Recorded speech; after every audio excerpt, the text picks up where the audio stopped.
Hi, Shannon with Sizzlen Stampers again. Our fourth project, if you are following along for the Spring Retreat kit, is once more using the awesome Dress to Impress stamp set. I was going to say fabulous, but my husband would have made fun of me. For this one, in your paper kit that you have, you're going to need the purse piece because we're going to need to select and cut a purse from there. You're going to need the piece of paper that has the small purple florals. It still has a hint of that lipstick. You're going to need the piece that has the olive dots and the yellow diagonal. Okay, those are your papers that you're looking for. Now, in your kit, I'm also making this card using our wonderful scallop note cards.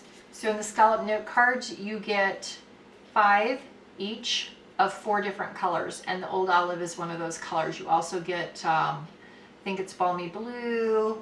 I can't remember if it's a blushing pink, but there's a pale pink, and then also the terracotta tile.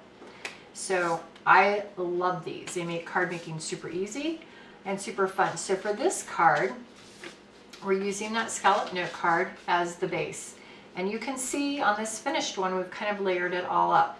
Now, I'm going to tell you up front, I made a mistake on cutting my paper, but because of the way I was doing the paper for these kits, I could not afford to waste the florals. So if you look super close, you might be able to tell where I pieced it. And I'm going to show you how to fix that in case you ever do that yourself. Because really what it was is a cutting error. And I always tell my husband when he's doing woodworking to measure twice, cut once. And I use the same rule typically when I'm cutting my paper. And when I cut for this, I did not follow my own rule. So I ended up with a piece like this. Far too short for the look of the card that I was going for. So I just cut another little skinny piece that we're going to wedge in there. I chose to do it at the top because there are other things going on at the top of this card, so your eye hopefully will look away from that. So let's talk about the sizing of this paper cut. You're really going to cut your paper to 4 3/4, okay? Do not do 4 1/4, 4 3/4 for the lavender paper. In your kit, you need to cut that down to size. The yellow diagonal is 1.5 inches by 3 3/4 inches, okay? This one is not as critical if you cut it a little long or a little short. We're just making a banner with it. And then you're going to do the old olive dot, and that one is going to be 5 inches because that's the full width or length of this scallop card by 1 inch wide. I like to do 1 inch wide. You could do 1/2 inch wide if you're trying to get more cards out of your paper. I just like to have a little bit more decorativeness on the inside, and personally I really am not a fan when I'm cutting lots of things to have to cut a lot of little tiny tedious 1/2 inch strips. So I'm going to go ahead and adhese my old olive. Once you get all your paper cut, this card goes pretty fast. The last thing that you're going to cut is you're going to pick a purse, whichever purse that you want to do to coordinate with that. On this one I did the Highland Heather little purse with the tassel. I think for this one I'm going to come over here and I'm going to stick with that lavender. But I'm going to do this other one that's a little bit more of a tote bag.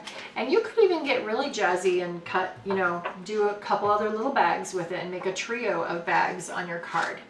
And it would still be super fun.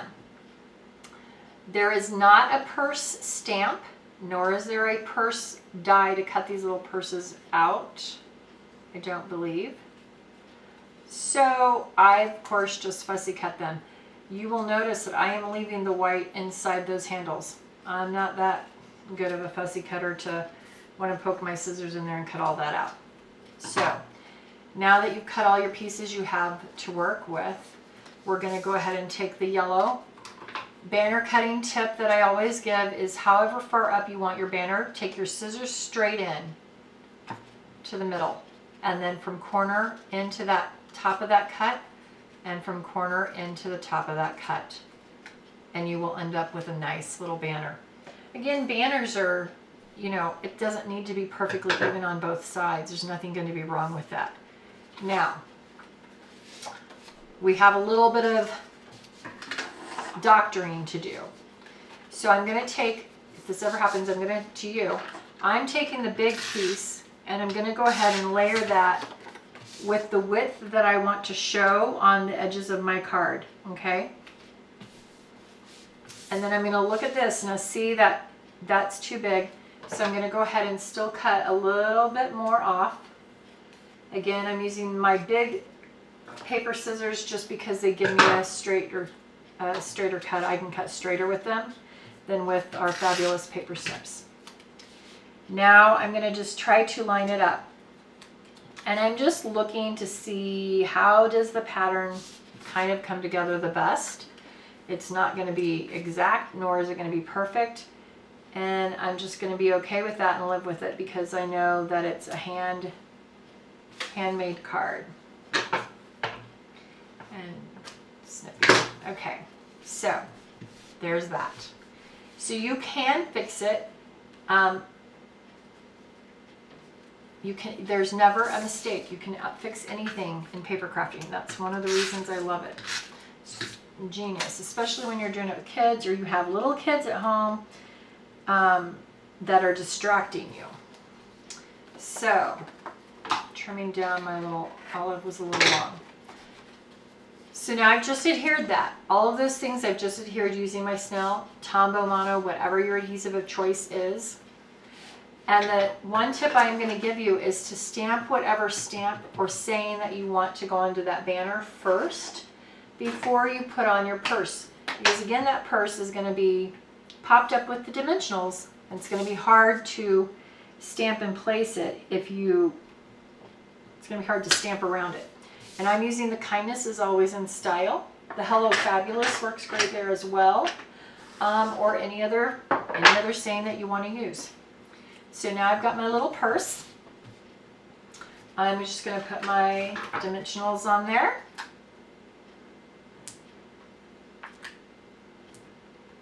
Probably like 3. Whatever. The more dimensionals, the better. Sometimes that way they aren't going to pop off and you know that your card's going to be securely made. Okay. And then I'm going to just turn it at an angle whichever way I like. So for this one, I'm just going to do it slightly different. And then you're going to take a little piece of your lipstick, lovely lipstick, Grow Green Ribbon. That's one of the reasons why I picked this particular piece of the purples and olives were prevalent in it, but it still had a tiny hint of that lipstick, lovely lipstick, so that you can use your bolt of lovely lipstick on it. I did a knot. Again, if you prefer a bow, you're going to cut your ribbon yourself as well, so you can cut that longer and do a bow if you want. So I'm just going to put that over there. You could also put it at the top. You could center it however you want. And then again, I'm just going to trim those little ends however I want them. I think I want to flip my knot around so my ends are kind of going skyward instead of down. So that is all there is to that card. Super easy. Now, if you are not sending, I tend to send lots of my cards in the clear envelopes that we sell. I just address the back of the card, put my postage stamp there, slide it in the clear envelope. I love that because I think it's fun mail going through the whole postal system for people to see. But whenever I have envelopes like this, when I use the note card sets, then you might want to come in and do a little fun stamping and just add something else to your card. So I'm just merely going to add the little floral, double floral in this corner. And now the project is totally complete. Super stylish. Kindness is always in style. Can you really even see my little paper cut goof up? Probably not from afar. You're gonna have to really look closely to notice it. So I hope you enjoy that and my little tips for fixing your everyday mistakes.